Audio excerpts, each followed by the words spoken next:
സിംഹാസനത്തിൽ കയറിയിരിക്കുന്നവൻ ശുനകനോ വെറും ശുംഭനോ?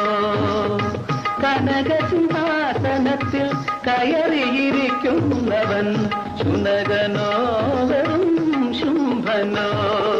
ആനന്ദ ആനന്ദ ആനന്ദനന്ദനം സുന്ദനം കനകസിംഹാസനത്തിൽ കയറിയിരിക്കുന്നവൻ ശുനകനോ വെറും ശുംഭനോ?